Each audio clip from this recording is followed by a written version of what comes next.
As a mentor, I am in an extremely fortunate position to share in the journeys of the Tradelo traders. I get to experience the highs and the lows. Now, not everyone comes out on top, of course, but most find some degree of success. Now, I want to share with you the phases that a typical trader will transition through so that you can better understand how it works in reality. And more importantly, so that you have a more holistic understanding of what comes next. Now, very, very important. Most of you will only have one shot at this. Make it count. Do not be blinded by the rubbish you see on social media. Your resources, including your time and your money, is limited. So let's go over the trader's journey and some of the common pitfalls. Let's start off with number one. Discovery of trading. Now, many traders are first introduced to the financial markets through news or social media or success stories. And the idea of making money through trading, especially the appeal of quick profits, it often draws people in. On day one, traders are very optimistic about their ability to succeed. And because everyone thinks they're going to be the next big thing, really. You know, when I started in 2011, I had £2,000 and I believed I was going to be earning the big bucks in no time. Unfortunately, at this stage, there's a limited understanding of what trading actually is. There's a limited understanding of what markets are, what is risk management, or what are the realities of trading full time. Many people, unfortunately, will dive into this without the necessary education or a solid plan. And one of the first things we do with every single Tradelo trader is that we remove this misinformation and instead we put in place a personalized holistic roadmap. There is ultimately no fast track pathway to trading success. It doesn't exist.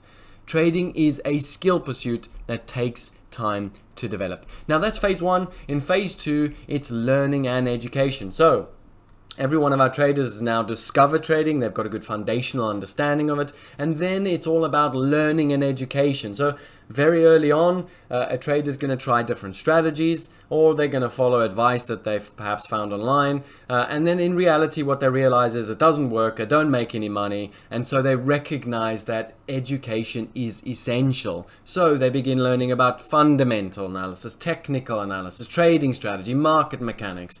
Unfortunately, there is this very big misunderstanding that if I'm not succeeding as a trader, I need more education. The reality is that what typically happens is traders overconsume. They have something called information overload. And that's just where in this pursuit of knowledge, traders consume too much information from books and courses and Discord channels and mentors.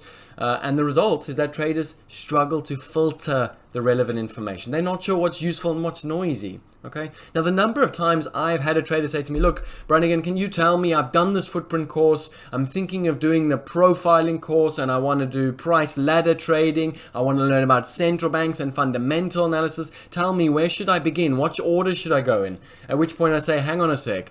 Tell me why you think more education will help you and enable you. And very often I get the exact same answers, which is, well, actually, I don't know. I just assume that more education will enable me. The short answer is it doesn't. It just gives you a whole lot more things to think about, and that they are not necessarily going to give you any more value. Okay? So very, very important. Do not think more education will enable you. It won't. What you need to do is take the education you've got, implement it, apply it, make sure that it generates value for you, and then move on and absorb further education. Now, traders get past that point. They then decide, okay, look, I have a good enough understanding to now begin this process of trading. Okay. However, this is the problem. Most traders will start on a sim. They'll try something out for a week or two. And then those fake profits that they start accumulating, they start to think that that's reality. That's what it'll be like if I was to make the transition from sim to live. They think they've figured it all out and they suddenly enter with real capital. They expose that crucial, most important resource called financial capital. They expose it to risk. And what happens is that live trading exposes traders to the emotional and psychological pressures of real money losses. Okay. A trader then starts to rack up losses because there's obviously fixed fees involved, there's commissions involved, and eventually traders start to chase back losses. They get caught up in bad risk management, an average or over trading, or any one of the number of reasons why you can bin an account, and they do exactly that. They suffer a significant drawdown, and in many instances they bin the account. Okay, we've all heard these stories. And the reality is that blowouts will never happen if we implement risk strategy on day one. Okay, it's why that the Tradelo application itself is so heavily geared towards risk management, because it guarantees that you cannot throw away that money. Okay, it prevents you from blowing up an account, and what that does is it buys you time to expose you to the markets.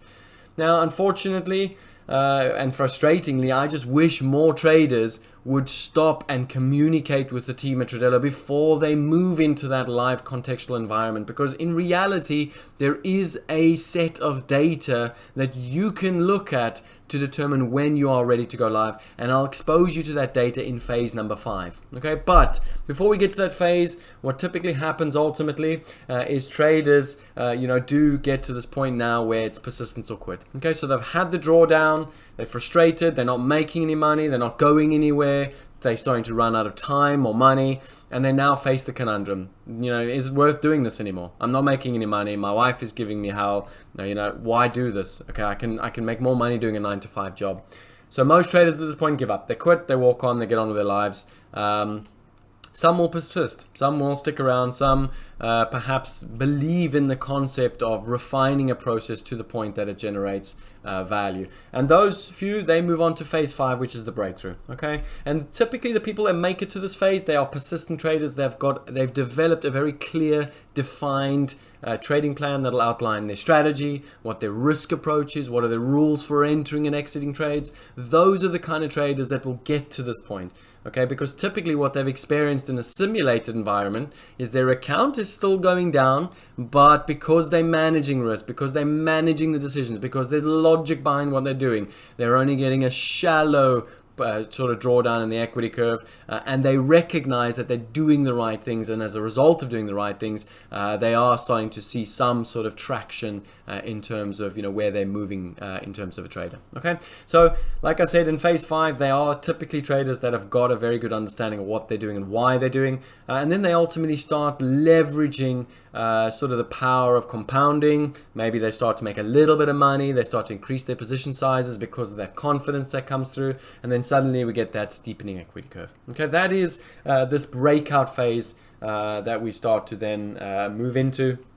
And then finally, we get to the profitability stage. Okay, this is where now a trader's got sufficient experience because they've stuck around for long enough doing this. They've got a good understanding of what they're doing. They're iterating, they're refining, and the result is they start to see some sort of profitability. Okay, this type of trader typically understands that your success or your P&L comes from disciplined execution as well as these occasional big hits. Okay, so through experience, through iteration, you start to understand when should I be using more risk, when shouldn't I? Okay, and this is that profitability phase. It's that phase where, because a trader is so fixated on process, they can now start to implement bigger and bigger position sizes, and as a result, that equity curve moves up and to the right. Okay, and then the final phase is mastery. This is where we all strive towards.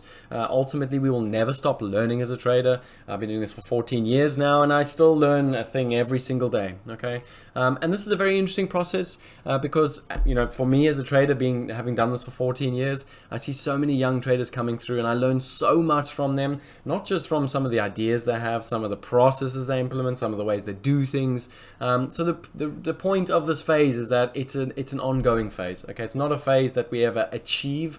It's a phase where we just keep growing and learning as traders. Now, one final thought that I want to really just enlighten you with is that I was having a conversation with a trader the other day, and he was really going through a tough phase.